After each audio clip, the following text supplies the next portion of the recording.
The Deputy Prime Minister steps into the feud between BEC and its chairman ahead his response to demands for the chairman's firing. Also ahead tonight, why officials are calling for an extension of the Downtown Development Act. And why your international travel experience will soon be a whole lot smoother. The National Report starts now. Now in HD.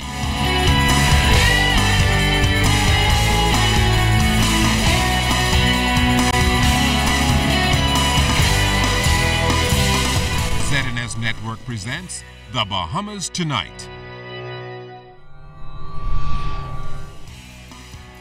This segment of the news is brought to you by BTC, powered by Lime.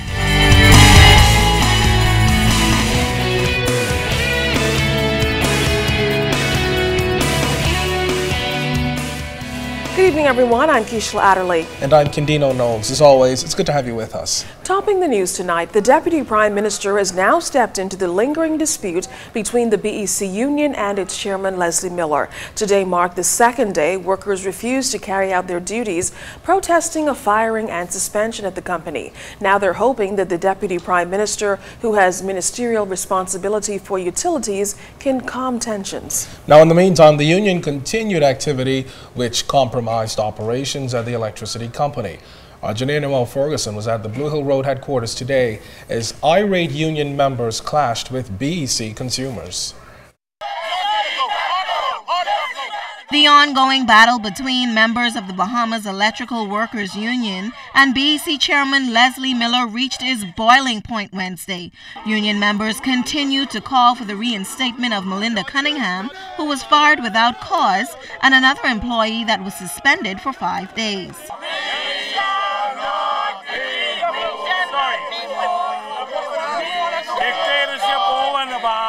Now, as discussions continued on the inside, these union members turned persons away from paying their bills. They told these persons to go and pay Miller. A meeting was planned with union leaders, BEC executives, and labor consultants Robert Farquharson and Frank Carter, who were former union leaders. The hope was for the members to work out their issues with management, but union members blocked them from entering the premises, calling them traitors.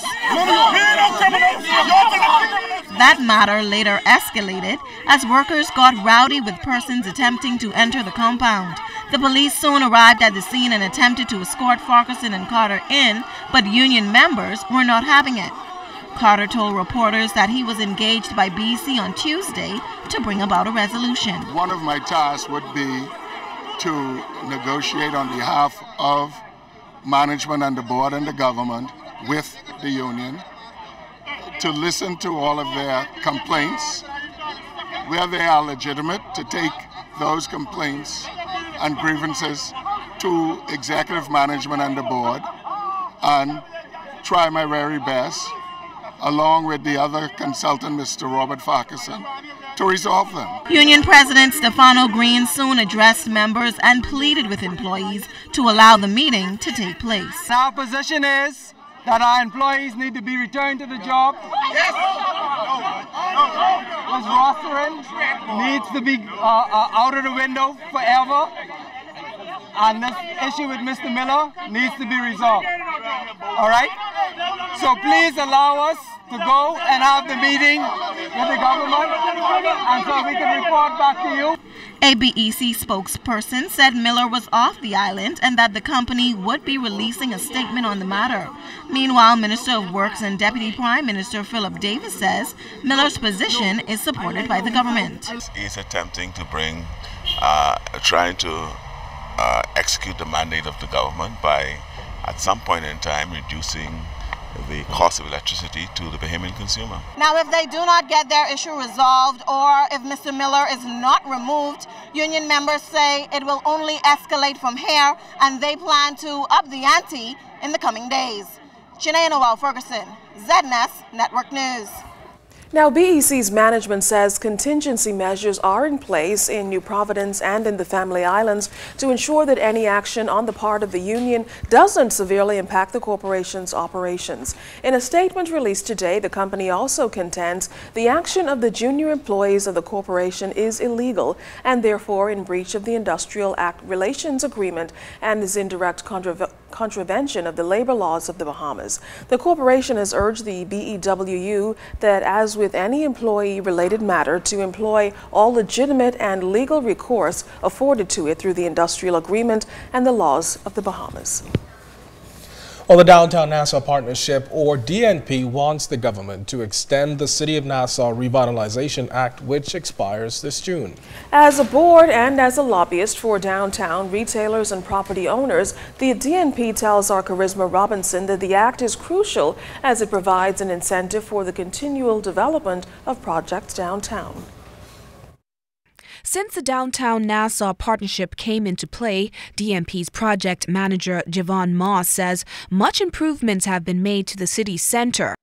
We have the Pompey Square project that's just about to wrap up. In the next couple of weeks, we'll have that opened.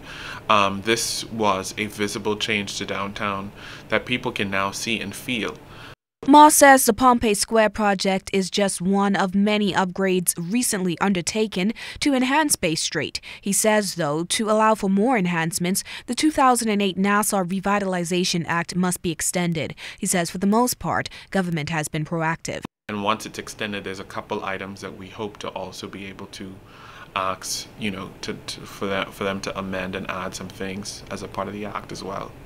Items like there are some elements of the act that limits the ability for construction and development to take place, and we would want to see those things added in. And it just means there's a list of items that currently can be imported duty-free. What we want to do is extend that list, so there is going to be more added to it that we feel like will certainly help. A big help, particularly for the eastern end of Bay Street. As of right now, the project manager says there is very little business being generated on that end. He says developers have expressed interest that would help, but he says a lot of it is hinged on making certain that they are exempted from paying duty. With the Nassau Revitalization Act, with some of the development projects that we've seen, with the extension of the wharf that's being done behind the scene, all of that will help to almost reinvigorate that end. At the end of the day, authorities see a bright future in downtown Nassau, and moving forward, the board wants to build venues to host events so that tourists and locals alike can enjoy an authentic Bahamian experience. Charisma Robinson, ZNS Network News.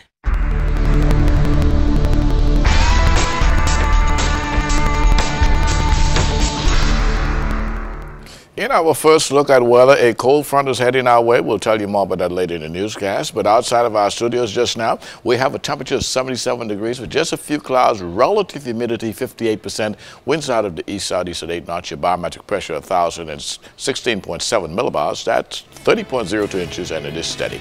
But stay tuned. Temperatures around the Family Islands, travel and boating forecast is still to come. Well, still ahead tonight, the Nurses Union introduces a new slate. Find out about the change in leadership coming up. And going to the USA may soon be as easy as A-OK. You're watching The Bahamas Tonight.